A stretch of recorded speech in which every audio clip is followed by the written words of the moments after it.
guitar cable again. Remember watching one of our other videos where Brian brought me his bad cable? Well, here it is, and I'm going to show you how to fix it.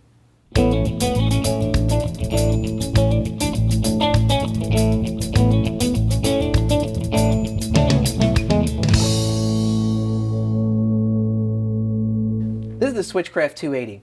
It's a very standard connector in that you'll find on most guitar cables. They're extremely reliable, but sometimes they go bad, either A, because they got a bad solder connection, or something's wrong with the connector. Well, today I'm going to show you how to replace it totally with a brand new connector. First thing I'm going to do is I'm going to cut the old one off. Goodbye, Mr. Connector. The next step is I'm going to take my knife and I'm going to strip back my insulation on my guitar cable just a little bit. Pull it back. And what you'll have is you'll have the braid. And I want to pull the braid back and I'm going to twist it up like this. Now underneath a lot of connectors or cables nowadays, you'll find this plastic material surrounding this inside dielectric. Well, it's actually a shield. It's a plastic polymer shield that provides even better noise rejection. I need to cut around the edge of that and pull that sleeve off. And what I'm left with here is I'm left with that center conductor. That's the center conductor surrounded by the dielectric with this other shield. I'm going to prepare my connector. This is really important so you don't forget, because it's one of the worst things you could possibly do is put on a connector and realize you forgot the barrel. So the first thing I'm going to do is I'm going to slide the barrel on there so I don't forget. You notice these new connectors also come with a little sleeve, a little protecting sleeve, insulating sleeve, which is real good to put on, real good to have. And I'm going to go about 1/8 of an inch up from the initial cut, and I want to pull off the whole center conductor. There it goes. See, it comes off.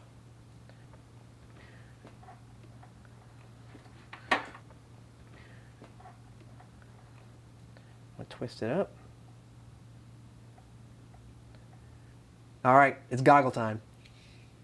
Before I put this cable on my connector, I need to make sure that it's tinned properly. So I'm going to take some flux, liquid, the secret soldering juice, put a little bit of flux on the wire, on both the center conductor and on the shield.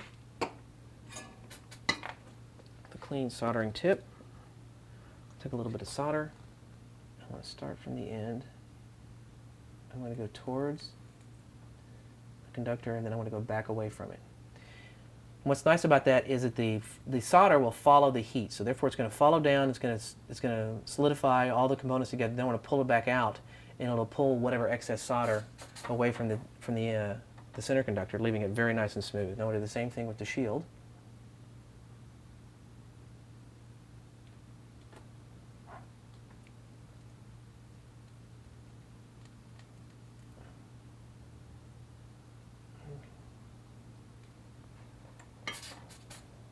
And that makes a very, very good connection. And of course, these wires are much longer than I need, but it's good to show what I was doing. All right, before I put this into my vise, I want to prepare my connector. I'm going to take that center piece right here, and I'm going to bend it just a little bit, like this.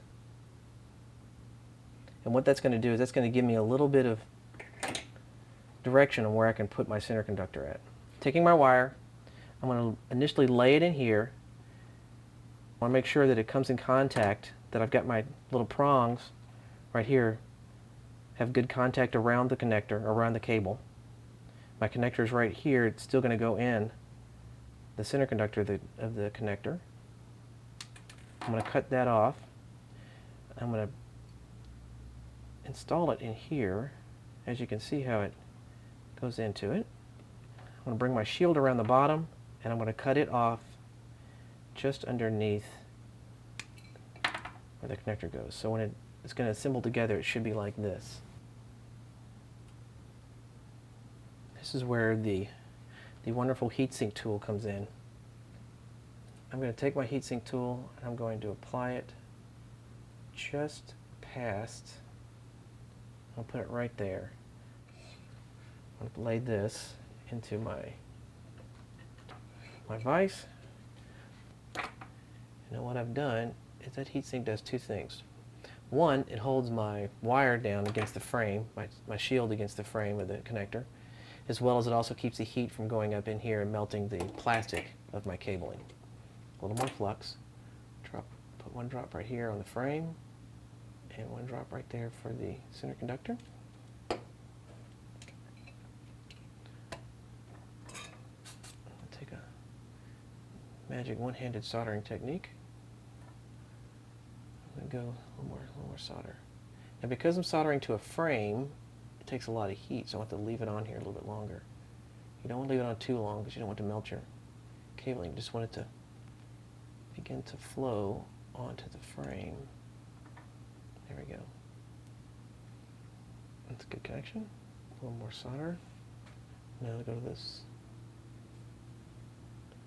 center conductor, lay it in there. That's it. Let it cool a little bit. Off my heat sink. I'll take my pliers and I'm going to enclose that clamp down on top of that wire so it holds it pretty tight. And that's a pretty good connection. Take my barrel from the other side, bring it up here, and that is a 280. Okay, now that we've changed the connector, it's time to test it.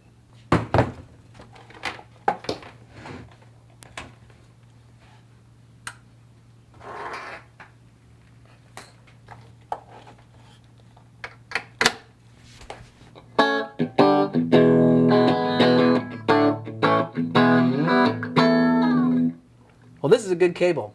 I look forward to seeing you next time on 2depot.com.